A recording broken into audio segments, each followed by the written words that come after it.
Selamat pagi, Prof. Pagi. Nah, ini kita masih dengan Hari Perempuan Internasional.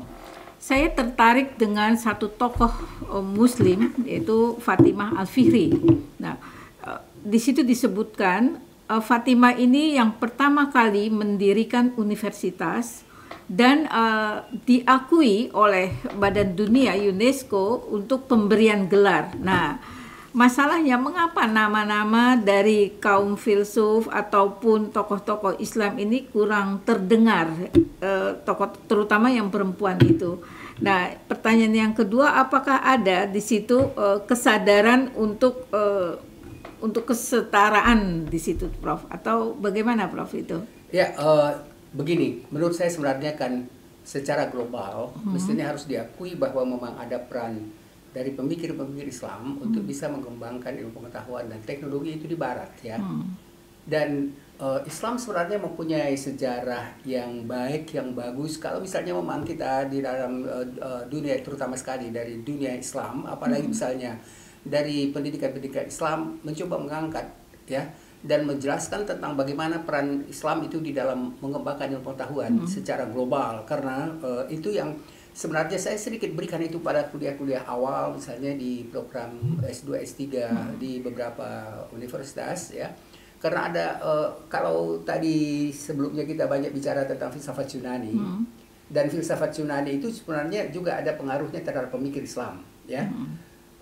Dan ingat, ada memang perbedaan, ya, begitu misalnya Nabi Muhammad lahir dan kemudian mendapat ayat pertama, dan ini agak khas sebenarnya, dan mungkin satu peristiwa yang terjadi di dunia ketika misalnya Nabi Muhammad itu didatangi oleh Jibril dan kemudian di Gua Hira waktu menenangkan atau mencari inspirasi di Gua Hira, tiba-tiba Jibril datang dan membacakan satu ayat yang sangat terkenal, ya.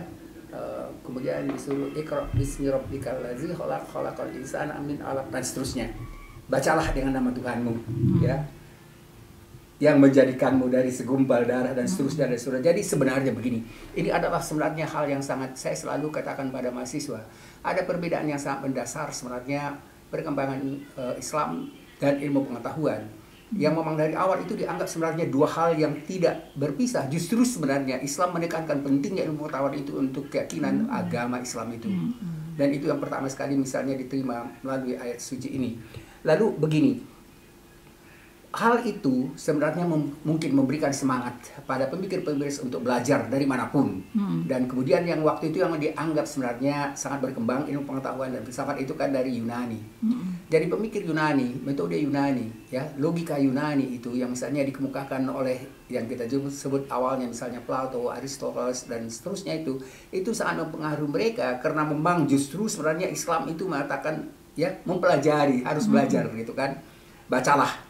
Dan bacalah itu sebenarnya memberikan semangat pada perkembangan dunia Islam yang begitu cepat. Karena kalau kita katakan tadi, Nabi Muhammad itu lahir pada tahun 571 Masehi, ya. Kemudian coba bayangkan, abad 7 dan 8 itu sudah mulai berkembang ilmu pengetahuan yang sangat luar biasa di lingkungan dunia Islam. Misalnya kita banyak sekali kenal misalnya pemikiran seperti Al-Hazan Ibn Haytham, itu adalah tokoh matematik dan tokoh sebenarnya ilmuwan yang sangat terkenal, ya. Al-Jabar, kemudian ada Al-Jabar, ada Ibn Sina, ada Avicenna. Dan Ibn Sina itu sering dikatakan dia lahir itu meninggalnya itu tahun 1191, jadi abad 11. Abad 11 itu sebenarnya abad mulai berkembangnya apa yang kita sebut masa Renaissance di Eropa, ya. Renaissance itu awal mulai berkembangnya sebenarnya pemikiran-pemikiran baru di dunia Islam yang pindah ke sana.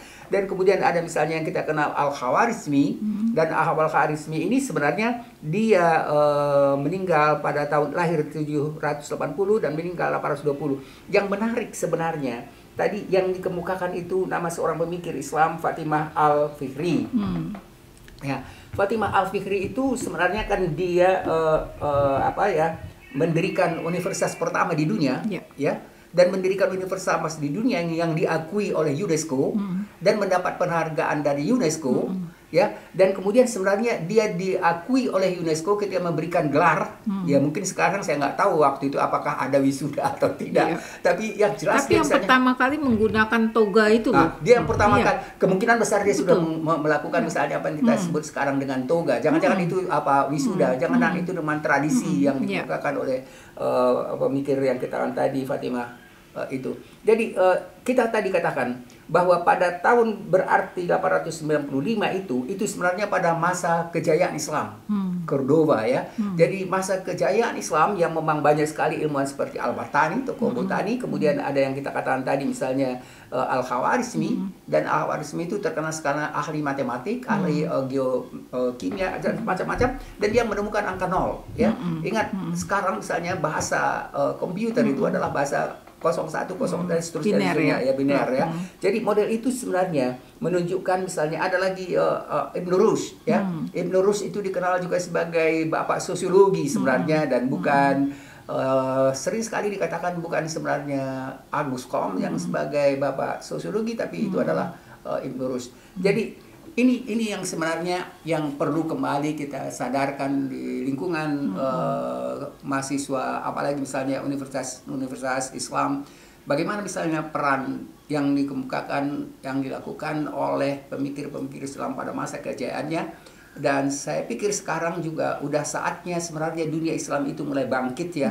Dan kita lihat misalnya di beberapa negara ya, kita tidak mencoba untuk mempertentangkan masalah ini, tapi misalnya seperti Iran ya, dan kemudian mudah-mudahan Indonesia juga tidak begitu lama bisa menjadi salah satu pionir untuk perkembangan ilmu pengetahuan Islam di dunia ini. Jadi saya sangat kalau misalnya kita lihat dari hasil-hasil yang dikemukakan tadi oleh Fatimah Al-Fikri ini sebenarnya menunjukkan bahwa perkembangan itu justru yang memberikan semangat untuk bisa didirikannya misalnya universitas-universitas setelahnya seperti Al-Azhar itu baru tahun 1970 itu didirikan.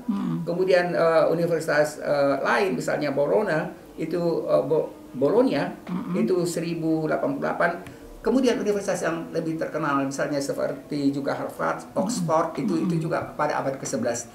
Jadi jelas sekali sebenarnya jauh sekali jarak antara apa yang dikemukakan oleh atau jasa yang dilakukan oleh Fatimah Al-Fikri ini dengan apa yang perkembangan ilmu pengetahuan sekarang. Saya pikir sebenarnya ini yang perlu kita coba untuk memberikan semangat kepada dunia Islam, mahasiswa Islam, bahwa kita harus maju.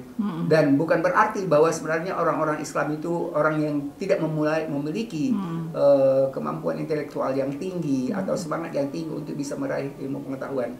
Mudah-mudahan ini memberikan semangat yang luar biasa untuk perkembangan ilmu pengetahuan dan teknologi, di samping juga ilmu pengetahuan itu dapat tetap memperkuat iman ya, karena tidak ada pertentangan antara iman dan ilmu pengetahuan di dalam Islam ya. Jadi ada di dalam Islam kan kita kenal ada ayat-ayat Al-Qur'annya dan ayat Al-Kauniyah atau alam. Jadi alam ini adalah ya, di dalam Al-Qur'an selalu dikatakan apakah kamu tidak memikirkan bagaimana itu gunung ditinggikan, bagaimana misalnya manusia diciptakan dan seterusnya. Jadi semangat untuk mengembangkan Islam, mengembangkan ilmu pengetahuan itu sangat dianjurkan oleh Islam. Ya. Terima kasih Prof. Terima kasih juga, mudah-mudahan ada manfaatnya untuk kita semua. Ya.